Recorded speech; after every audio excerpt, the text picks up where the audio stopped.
Name of the truck, and it runs in the K&N modified four-wheel drive category. Mr. Swearingen will be doing the driving duties as he backs up to the sled. You see one of the ATPA officials standing there, getting ready to place not one, but two hooks on the back of the Ford. The first hook that he puts on is a safety device, and the second hook, of course, is the primary hook, which will do all the tugging duties as he gets ready to drag the sled, hopefully 300 feet. Jerry Swearingen, the outlaw. Here we are at Jacobs Electronics, Missouri Nationals in Troy, Missouri. Tom McConnell sitting alongside. What you're going to see tonight are some of the top pullers from the tractor pullers of the Midwest, one of the top regional associations of the ATPA. Jerry Swearingen sets the mark to beat. Jerry, it looked to me like the track might have dried out a little bit more than last time you checked it with the sun beating on it. 287, going to take it? Yeah, I've got a problem. I was throwing alcohol out up there out of one cylinder, so a rare situation where even if you want to take it back, you're going to have to deal with it in case it's hurt. Deal with it first, yeah. Well, let's hope then. Fingers crossed. It's very good, but I hope it is. All right.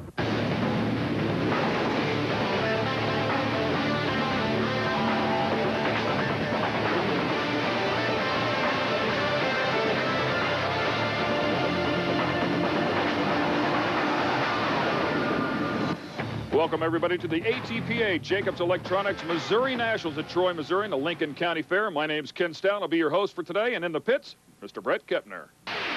Everybody is utilizing fuel injection of some sort, either mechanical or, on occasion, electronic fuel injection. And you will spot one or two carbureted dinosaurs out there.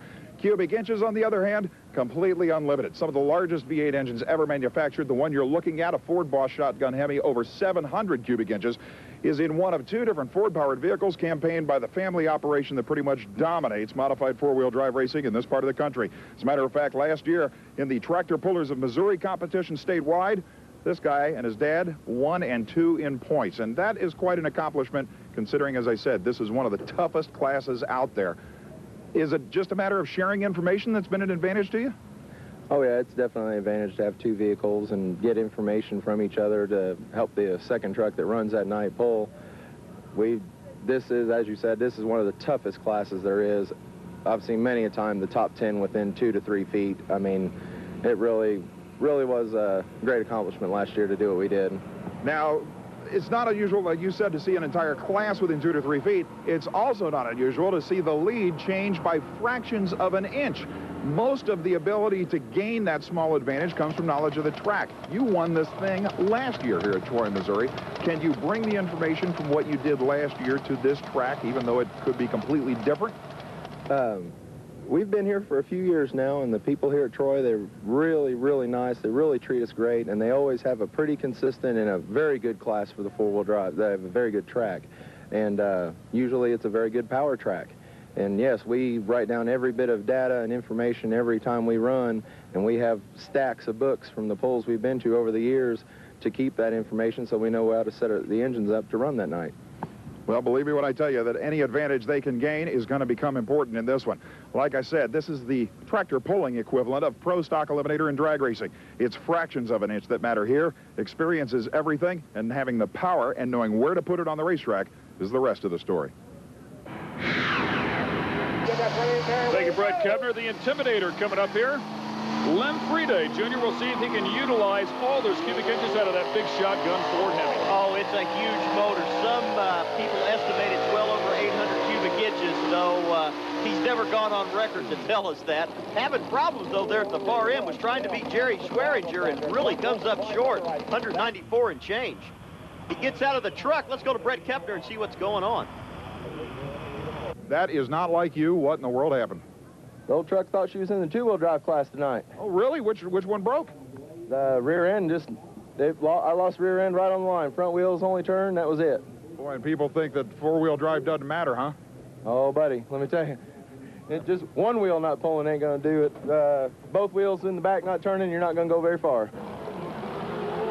Well, that's why they call it a four-wheel drive class, kids. So. You're absolutely right. They need all four of them digging. Here comes... Hard to believe, though. He only went down the track on just two-wheel drive. That's pretty incredible, seeing the power that big shotgun Ford's got out of it. So the better part of 200 feet at that. Here comes Fred Blue and what looks like would be Old Blue, the secret weapon. Very interesting deal with with this truck. It's a small block Ford. Listen to it scream. Formerly a world champion in the old super stock four-wheel drive class. Going to come up short here today, though, in Troy. Our coverage today on Speed Vision is brought to you by Jasper Engines and Transmissions, the nation's leader in remanufactured engines and transmissions, and Lucas Oil Products, #1 in the trucking industry, and also Duramax Diesel, the most powerful diesel engines available in heavy-duty pickups. Seen them on ESPN2. You've seen them on Speed Vision. Now see them up close and personal. January 18th, 19th, and 20th, live at Memorial Coliseum in Fort Wayne, Indiana. It's the ATPA Winter Nationals, voted the #1 pole in America. See top drivers from across the country. Battle and smoke blowing super stock, pro stock, unlimited alcohol tractors, multi-engine modifieds, big rigs, and more. January 18th, 19th, and 20th, the ATPA Winter Nationals, Memorial Coliseum. You gotta be there. If an air filtration system can handle this, everything else is a piece of cake. The engine's ability to perform is directly proportional to the amount of air we can put into that engine. High-flow washable K&N filters allow an average of 50% more air than stock paper filters. This is the only air filtration system of its kind. For more than 35 years, K&N has defined the leading edge in air filtration technology. Ask for them by name, K&N Filters, and more. You go fishing every weekend, right? You never catch a thing. It's not a bad ottoman. What is going on? Furniture. Why is there furniture? Chafing dish. Chafing dish.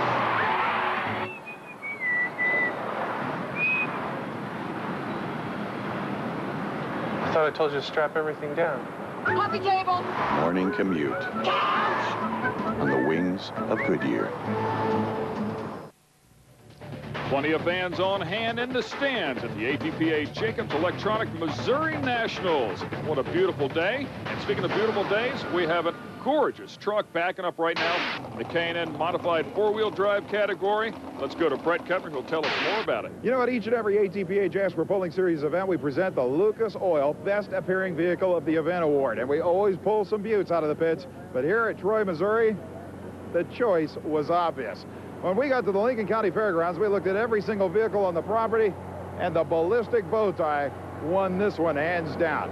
Now, Keith March's 1997 Chevy S10 is a beaut, but obviously it's the combination of colors and the beautiful layout of this paint scheme that makes the ballistic bow tie so cool. However, when the body comes up, you'll see that underneath, this thing is just as immaculate. By the way, power plant-wise, 650 cubic inches of Pontiac cylinder head-equipped big block General Motors product, complete with a handmade intake manifold and state-of-the-art Don Gerardo fuel injection. Everything about this thing is immaculate, and it might surprise you to know that Keith March only wrenches this thing. It's his son, Jade, that actually does the driving. The old man get you into this, or did you manage to sway him? He got me into this. He pulled a long time ago. He kind of got out of it, and then I kind of persuaded him to get back into it. I'm curious how much influence you had on the appearance of this truck. Your idea for the paint scheme or something the family worked on? The whole family, pretty much. Really? Yep. We all went looking around in magazines and stuff, got ideas, and came to one conclusion, and this is what we got. Obviously, you understood at the time of the undertaking of a truck that looks this good that you're going to be spending as much, if not more, work keeping it looking this way than you are on the drivetrain. Oh, yeah. We've cleaning on this thing constantly, working on it constantly. That's all we do, pretty much, besides one time down the track. Like I said, it's always a tough battle for the honor of the Lucas Oil Best Appearing Vehicle Award. Hey, this one almost won, but like I said, when we got to the Lincoln County Fairgrounds, this was this week's Lucas Oil winner, hands down. Well, Tom, I think the sport is safe with young guns like Jade inside of it. Oh, no doubt about it. Very tough competitor out of Macon, Missouri, home of the ATPA World Finals. On his way to making a very good run. He's got to beat 287 and change. Stepped there by the Ford of Jerry Swearinger, and no, still comes up short. Swearinger looking good. Jade comes up 280.13. We'll have another Chevrolet backing up and hooking up to the sled here. Well, one thing we've noticed when you get with the tractor pullers of the Midwest where we are right now, Fords are the king. They love the Fords. A lot of Fords in the class, but right now we have a very tough Chevrolet. Jeff Theismann making his pass. Beautiful blue. Nothing written on the side, but I just like the way that the paint just kind of glimmers on the side of it. Boy, he has a nice job here. A great pull, 277.56. I think the track's going away, it looks like at this point. No one's getting even anywhere close to Swearinger, so Swearinger might end up winning this thing. He's in a very good position right now as we check out another Ford, the Big Red machine. Matt Lilhorn, the old-style Fords out there digging hard. We'll see if Big Red can get it done. Takes it a little bit over to the right-hand side of the track, trying to get the traction, and it still doesn't happen. As we check out Dave Billings, Dave is currently the points leader on the Jasper Engine Series out here for the tractor pullers of the Midwest. Had his hands up in the air. What's going on there, Ken? He's telling the officials that's hooking him up to the sled, I'm not touching the throttle. I know that you guys are hooking me up. Nothing's going to go on. It's just a safety feature. Hey, the heat wave, though, looking good. A lot of momentum. He's been the guy to beat out west this year. Takes over the lead. When you know that the track normally is pretty good here, you want to stab it, but I'm sure you saw people spinning pretty hard off the line. Oh, yeah, and that's the worst thing you can do, but everybody gets so excited, you're so keyed up, and you want to go and you nail it. It's a lot of restraint holding it back. See, patience is a virtue. Yeah, it's hard to do. We're going to give you a reverse angle look at our Lucas Oil replay of Dave Billinger. And, of course, the heat wave as he goes 290 feet. Boy, what a spectacular pull in that late model Chevrolet. Here's a look at the leaderboard. Heat wave and Dave Billinger on top at 290.18. Then it's the Outlaw, Big Red Secret Weapon, and Gunsmoke. We'll be back in just a couple of moments with more K&N Filter four-wheel drive action. Looking for investment advice? Listen, a new car is not a smart investment. It's big payments, higher insurance, higher taxes, and rapid depreciation. That's why I'm installing a remanufactured engine from Jasper. Jasper's complete line of remanufactured engines and transmissions are built to the toughest quality standards in the industry, so you can keep your vehicle on the road and keep your money where it belongs. Working for you. For all your engine and transmission needs, ask for Jasper. It just makes sense. Give your two-stroke engine a trouble-free long life with Lucas two-cycle high-performance racing oil. This unique formulation meets the needs of high-performance engines. It burns smoke-free, reduces carbon buildup, prevents spark plug fouling and piston burning. Designed for any oil injection system or premix up to 50-to-1. When performance is a must, use Lucas semi-synthetic two-cycle racing oil. Lucas Oil. Keep that engine alive. Drop in to Warren Miller Week on OLN. Starting Monday, November 12th, Warren Miller's Global Adventure free rides around the world in one action-packed week. Monday, Kenya. Getting there is the adventure. Tuesday, Greenland. Endless lines, no waiting. Wednesday, Antarctica. Thursday, the world premiere of Destination India. Friday, we made it. Summit Europe's highest peak. Warren Miller Week. Monday, November 12th through Friday, November 16th at 7 p.m. on OLN Adventure TV. Welcome back, ladies and gentlemen, to Troy, Missouri. My name's Ken Stout, alongside Tom McConnell. Will be calling all the shots for us. And take a look at this. How about a 1971-72 model El Camino? Haven't seen one of those in a while. Well, by ATPA rules, we actually treat this vehicle as a truck. Some say it's a car, but what the heck, it's here anyways. The thing that makes this K&N modified four-wheel drive class so interesting are the different varieties of bodies and chassis that you'll see in this class. Now, he's got to beat 290.18. Mike Drew comes up way, way short with the El Camino. Well, we saw Lim Friday Jr. come out a little bit earlier in the day. Right now, it'll be his father, Lim Friday Sr. We'll find out if he can do any better with a Ford called the Instigator. Better not count these guys out. They know how to pull on this track. They've won this event before. Father and son, remember, it's a team effort. So whatever Junior learned on his run, he told the father, and the father's taking it for granted here, and I think he may have taken over the lead. If not, he's close. No, 3 feet behind him. So close. They were definitely swapping notes. Brett Kepner has a story on the gentleman that drives the sled. That's right. It doesn't just sit back there behind these trucks. It may be the world's largest Busch Beer six-pack, but behind those cans sits the only man in all of pulling who can answer the question of what combination works best on any given track. Why? because Bob Triplett is the man behind the sled. Actually, he's technically behind everything, and you get to feel, literally in the seat of your pants, who's doing what right. Yeah. What have you learned after all the years of piloting the Bush Beer sled that a lot of tractors don't do correctly? Well, I would say they don't. A lot of them read the track really well. But you've got to read the track, and a lot of them's got a lot of horsepower.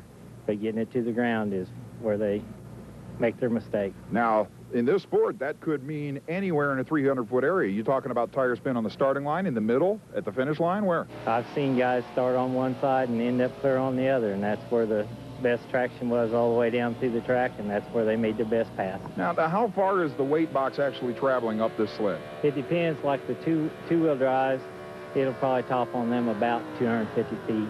Okay, so is there an area on the ramp on which the weight box travels that you can correlate to the track distance that is a problem for everybody? In other words, is there an area where you really feel the weight slamming the vehicles? Is it way down at the finish line, or is it in the middle of the track? It'll be in the middle of the track when I drop. Well, this is what we call a slam sled, and the back of the pan drops, and then when it does, there's bars welded underneath the pan, and when they come down, that's when the load comes on. Oh, yeah, because that would mean they're literally dragging the sled at that point instead of skimming the surface. Right. Now, is that activated by where the weight box is on the ramp? Yes, I've got a trigger mechanism over on the other side of the sled that I set to wherever I think it needs to be set for that class. I can change it. You know, after I set a class, it stays the same, but up until then, I can change it anywhere to where I think it needs to be to give them the best run for it. You have to realize, folks, that this man, Bob Triplett, is one of the, well, let's say, leather-skinned people in motorsports. I mean that because he's the guy that every single puller can point their finger at and say, he's the one that made me lose, or made me stop, or made me go out, or do whatever, when in fact all Bob can do is sit back there behind the beer cans and smile. Yeah, I sit back there and take the ride, and I enjoy the ride. Well, I've heard that some of the most exciting places to actually be at a pull is actually in the seat of the sled. I've talked to several sled operators, Ken, and they say it is a lot of fun. It's a fast ride. They say you can't really describe it till you sit in it, but it is a lot of fun. Yeah, exciting to say the least. And speaking of exciting, here comes Corey Blue with a big blue Ford. Well, earlier tonight we saw his father, Fred Blue. He was the guy running the small block, the Weapon. Here's his son running the big block, and it, too, is going to come up short. Dave Billinger looking really good right now, kid. Boy, I'll tell you, he has definitely set the mark to beat at 290.18. Nobody can seem to get past it. Once again, the arms up in the air as Mr. Lilhorn hooks up to the sled, letting all the ATPA officials know that everything is off the controls and it's safe to hook him up. That's exactly what they do. Once again, with the dual hooks, there's a safety device up there as well. Shut the truck off, just in case it comes loose. Just in case it comes loose, and unfortunately, we've had to use them many, many times. So this will be the last truck in the class. It is a Ford, got to be 290.18, and right now, Chevrolet sitting out on top. And like I said earlier, the tractor pullers of the Midwest, you're in Ford country. John Lilhorn doing his best to see if the Corruptor 2 can take it over.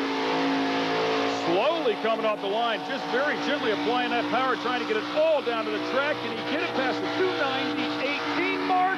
He's right there. Look at the fluid coming out of the bottom of that thing. No, he's not going to get it. Oh, very good run. He's actually surprised me. I thought he was going to do it, but right at the end, oil coming out, and